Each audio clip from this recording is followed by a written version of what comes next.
Hello horse friends and welcome back to the Imperfect Equestrian. So I feel like having another go at mane trimming today, and I feel like doing something a little bit different. I thought I might try a pack of cards. It's something I have wanted to try for quite a while now, and we'll see how it goes. There's no guarantees that it's going to work at all, but hopefully you'll enjoy me on the journey to see whether it works out or not. Lovely sunny day. One thing I do seem to need to remember to do is I always seem to do my mane trims on the opposite side. And then for when we're riding down the road, nobody can see them. They're all quite secretive because I tend to do like a one-side mane trim style sometimes. So I'll be doing it on the side that faces down the road today. Hopefully people can appreciate it, and if they do see us out riding. Let's see how we get on. I kinda adore you, but don't get too proud. You're like my favorite snack, I won't say it out loud. I won't say you're perfect, we all know you're not. But hey, you're the best kind of way that I got. So the first thing that I'm doing is just tidying up the top edge of the crest to make it look a little bit neater. And it's worth noting at this point how the mane is. You can see there's a lot more white at the top by the head. It's a lot thicker there.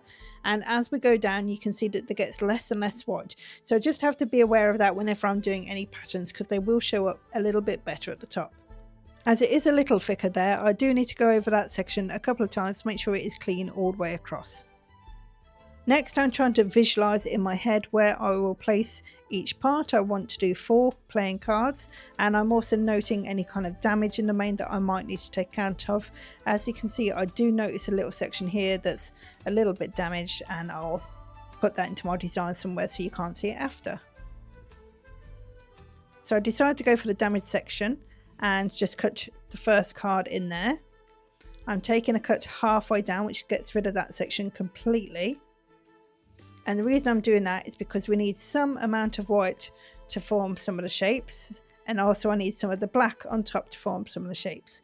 So it's made up kind of like a half and half image whenever we do a shape in a mane, and the bottom is carved out for part of it, and the top needs to be supported fully underneath.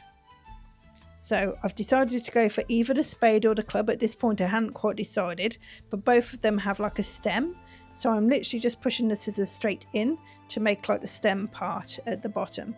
And I want it really clean, because wherever you've got the white, it has a tendency to come back in towards each other.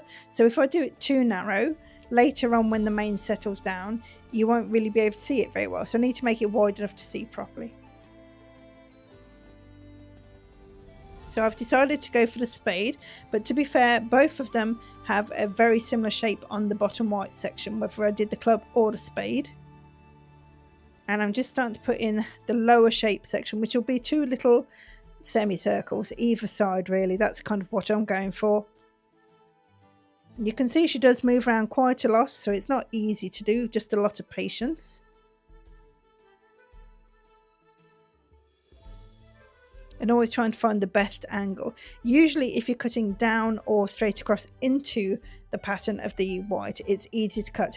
Anytime you try and cut upwards, sometimes it's okay for tidying, but it tends to push the hairs out of the way, so it doesn't create a very nice shape. So usually I'm either coming directly into the white like we did with the stem part, or I'm trying to angle my hand to cut down into the white.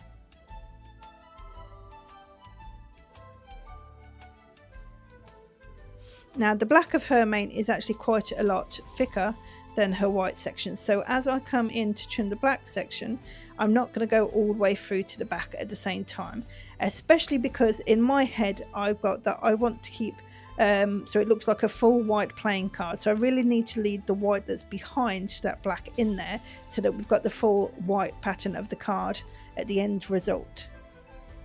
So I'm carefully going through layer at a time. You can see the spade shape coming in. It's really just a triangle sticking up in the black section there, heading down towards the edges of the 2 semicircles that I've done. So we've put in a little stem, 2 semicircles either side, and now we're creating a triangle section. You can just about see the shape of it in the black there. Obviously it's quite hard to see with the black still behind it, but we're slowly working through, and my aim here is to reveal the white without losing any of the white behind. Whatever you see on the front here is about the same amount of white on the back. It's about equal both sides of the mane, so you can see it's not that thick at this part, so I do have to be very careful. You can see it's starting to come through now and making that shape a lot easier to see.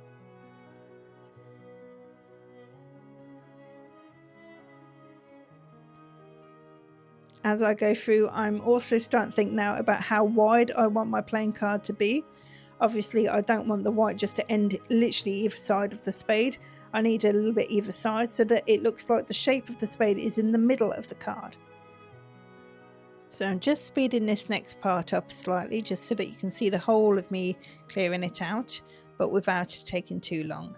But when we do get to the final finishing touches here, you can see that technically I've got my spade fully showing now, and I've got the full white card, but we can't see that it's a playing card at the moment. So there is definitely another stage I need to do to make it become more obvious. So here we are.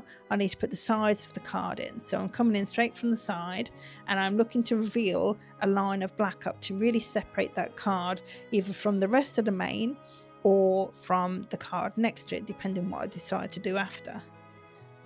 So again, you can see how the white kind of folds in towards each other when you do a line like this. So I need to make it wide enough that it's visible even when she shakes the mane around later. And I may come in a little bit and take some back pieces and also trim up slightly to try and make that line clearer as well. You'll see me do various things just to really clear it off. Obviously you can see at this point that the white on the other side is not so thick as to make it a solid white, but when you've got a background white, you can see with the metal shed here, we can see it a bit easiest for the card shape. So it just needs the right background to see the full effect. We're putting the line in on the other side, and when this line goes in, hopefully after we comb it now, you can start to see that we're getting more of a card shape with the ace in the middle of that card. Obviously when you're very close by you can see all the layers and stages, but the further back you are, the more it looks like just a single playing card without any different layers.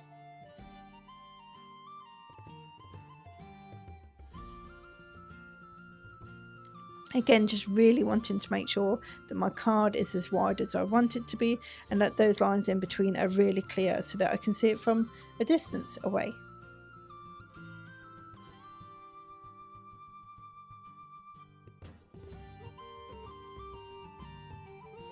I'm happy with that. So we'll go on to the next card. So I've decided to go down first, down the mane, and we're having the same principle again where we cut half of the card away, leaving half the black up there. Now that's going to look a bit weird to start with because obviously we've got that line of black separating the cards that blends in with it. And I want to try and make sure that it's roughly the same kind of width as the card that I've already done. Obviously I can adjust it slightly as I go, but I'm looking to put the ace in the middle, so I need to be considerate of that. Now in this part of my mind, I am thinking that if these were real playing cards, I don't really want two blacks together and two reds together. It would look a lot nicer to have a red, a black, a red and a black, or the other way around. So I'm thinking I either want the heart or the diamond here. So both of those have a triangle cut into the bottom. So that's what we're doing here. And if you remember me saying a bit ago, it's best to always angle down.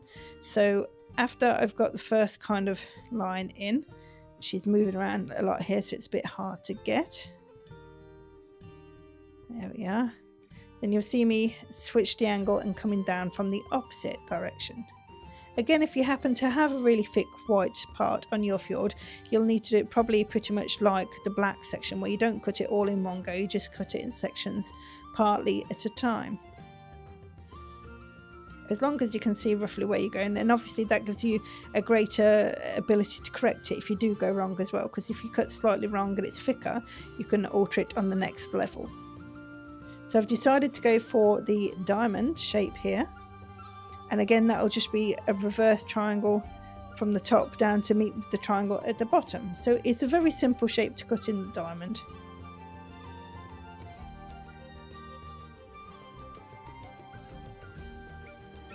Probably the hardest part with these shapes here is that because I'm wanting them to appear in the middle of the playing card, I'm having to do like mini versions, whereas normally if we were doing say diamonds or hearts in the main, we can have a little bit more to play with, do them a bit bigger. I mean, they're kind of cute, small, but they are definitely fiddly to do than compared when you're doing a greater surface area. Now, because we've gone down the main instead of up the main, you can see that again the main is a bit thinner back to front here, so it's quite difficult to avoid the white at the back. She's moving around a lot more, getting bored, so I'm having to go with that, but just taking my time. This entire trim took me about 45 minutes from start to finish. And most of that was her waddling around, to be fair, and a couple of times she'd I needed to keep in the light so the camera could see properly, and sometimes she'd turn into the shadow, so I'd have to go and move her around from the opposite side to get a better angle for you guys so you can see what's going on. We're starting to see the diamond come out a bit clearer now, and again you can see that the top part of the white is a little bit see-through because she's got that finer mane. A lot of fjords do have a thick mane, so I'm sure not everyone has this problem, to be so careful, but you know, at least it's enough to work with. I'm glad I can still do patterns with it. It is thick enough to do that. And if I can get, like you can see as soon as it moves against the kind of grey background of the barn, you can see it a lot clearer. So trying to widen the card a little bit with the black there, because I've got some off, but it's not quite wide enough, not clear enough. I don't want that to be a really little black dividing line really between the two. But I'm a bit worried about catching the white at the back, so just trying to be really careful. I think there was one point possibly in the heart where I did slightly catch the back, but luckily by the end of it, where all the white moves around, you couldn't really tell. There we go. Tied up the top a little bit. Taking a look at it, see if there was any little bits I need to adjust, make it a little bit wider.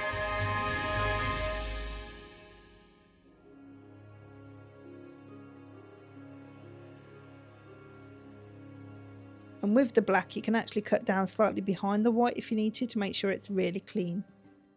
So I think we're just adjusting the width of the card here, and then we're going to put in another line so that this card is defined as its own individual card.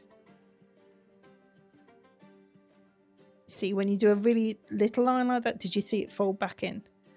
And even there it's kind of folding back in, touching almost the white card, so I need to make it wider so it's definitely defined.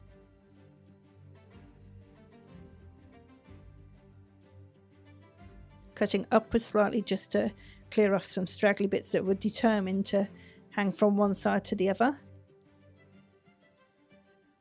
and then just tidying those short bits there. And again, I can cut slightly behind into the black if I need to, just to make it really clean. You know, she's going to move around and things aren't going to look quite perfect the whole time, but we're not really looking for complete perfection. As long as you get the shapes roughly how they should be, it all works out in the end. So we're going up the mane here towards the head. And we've got the red to start with the diamond, then the black with the spade, so we must be going for another red again, so we're going for the heart here. Now the heart is something like a cross between the spade and the diamond. I'm just checking the width to see if it's about the same width as the other ones. So we do a triangle in the white section at the bottom first. Again, I've started on the left because that's where my outline is for the card, and I can always pull more card across to the right, but I can't make more card to the left, so I know I'll be able to get it centralized if I start from the left first. So cutting down, and the mane, you can tell it's getting a little bit thicker. Now we're getting up towards the head end.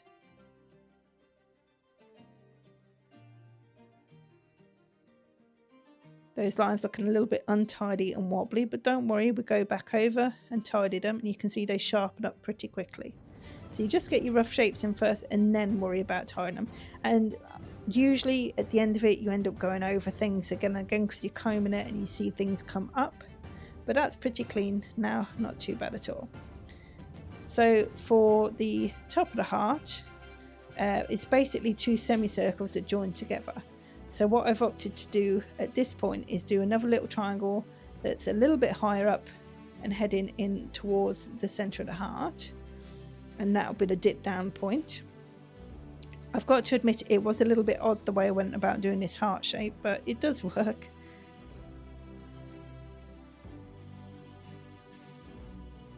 I have got some shorts videos somewhere where we do just specifically do a heart, so if you want to see a better way of doing a heart, that's probably the good place to go. It was a little bit haphazard, my idea of doing it today, but that's how it worked.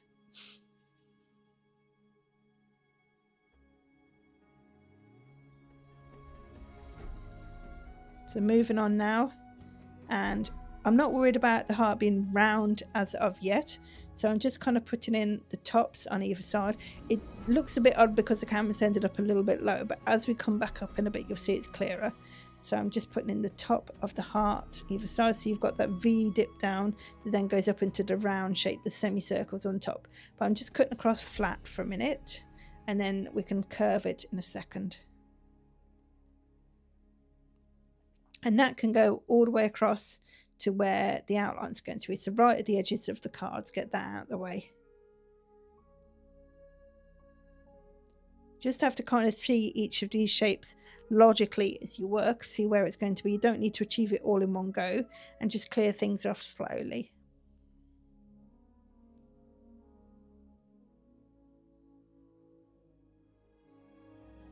You can see it coming in a little bit more from that front angle now, a little bit of a better angle to view it.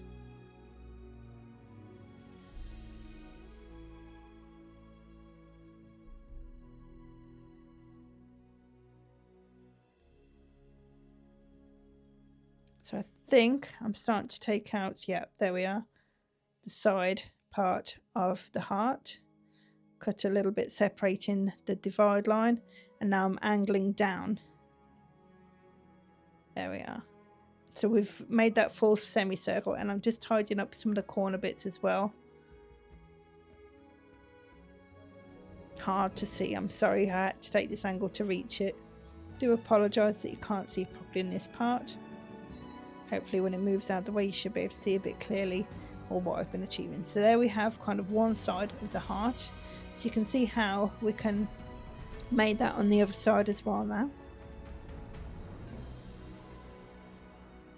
So just think of it as 2 little semicircles on top and a V underneath.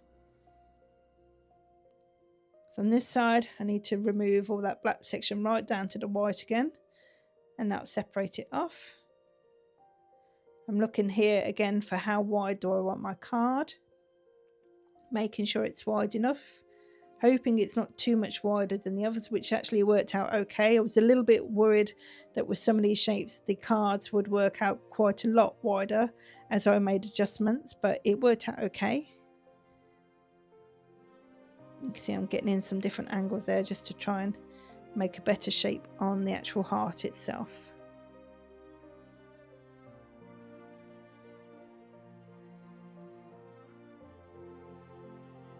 Everyone always thinks my Fjord just stands like perfect.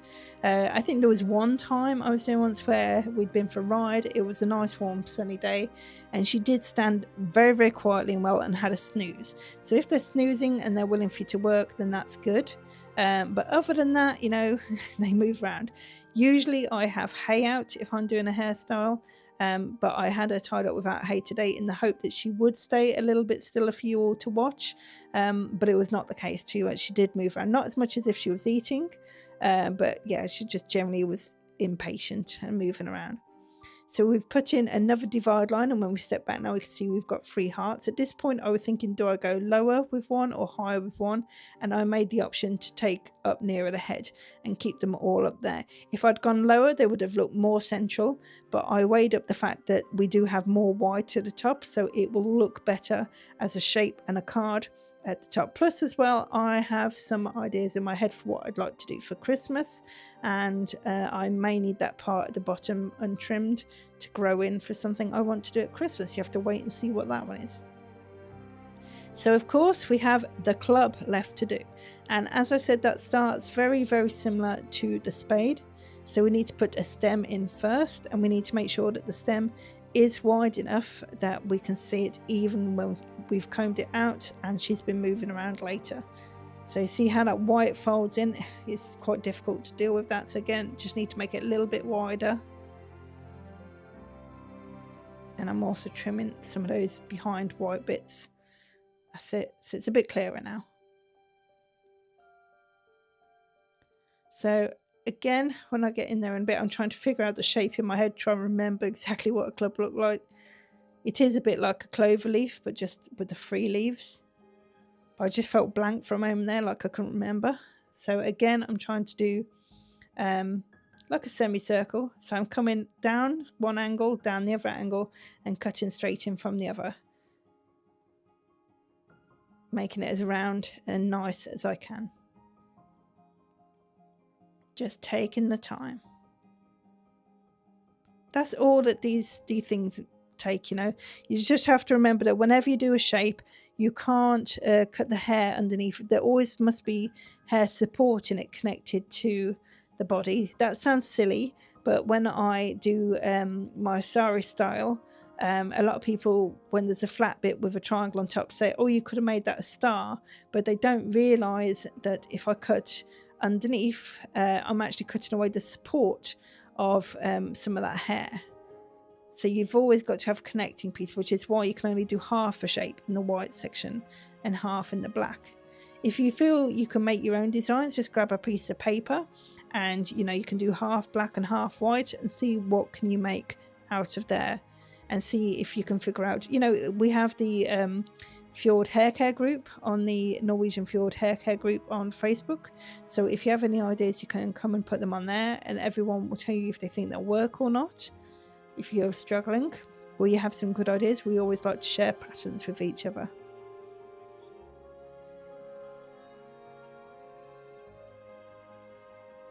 So I'm putting in the top of the club here, just cutting straight across.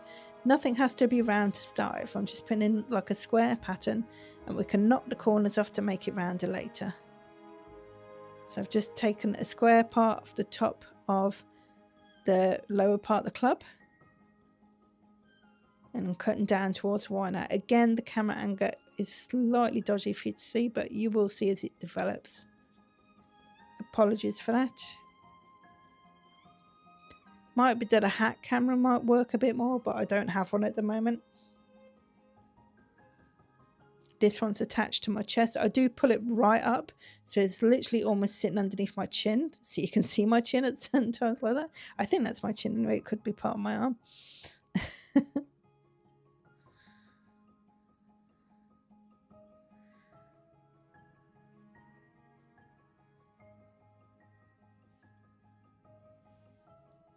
I actually feel like this might be the one that I just took a bit out too far out of the white at the back, but it was okay in the end. I thought it was a heart, but I feel like I remember it's this one. So just trying to cut above that corner piece. You can see how now we've got like almost a little circle on the left there, the lower part of the club. I'm trying to create the same idea on the right now, carefully working back, trying not to get that white behind. Now you don't have to have the white behind. Lots of people do the diamond, heart, club and spade and just have the black shapes on top. And of course you could do them quite a bit bigger then and make them stand out a bit more. You do not have to keep the white behind. It's just something I've always wanted to try to make it look like a proper playing card. Making the card a little bit wider there because the black was coming down right by where the edge of the club was. And obviously we want the shape in the middle of our playing card.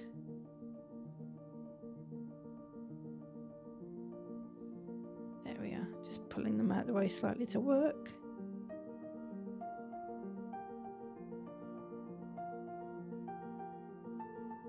I decided to go across quickly and just kind of shape the top because the black parts really stand out. So just to make the whole crest still appear to be a crest.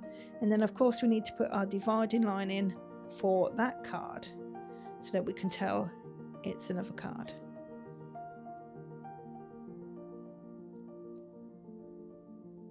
So now we can really see there are 4 cards there. And I only have little adjustments to make. I can go back over at this stage and tidy up any bits that I see.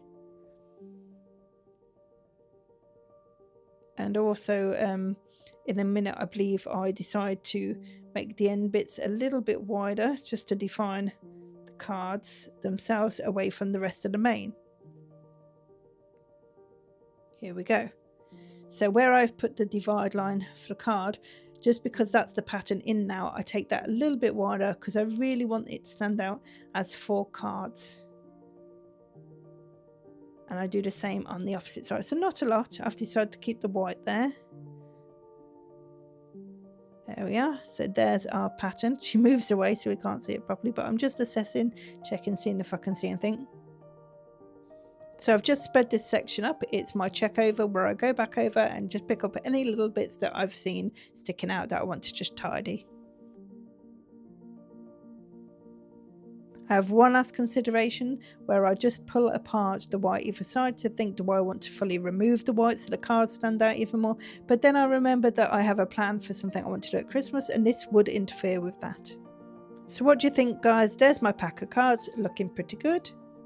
Took a long time though, but no one said it would be quick. I think it turned out okay in the end though.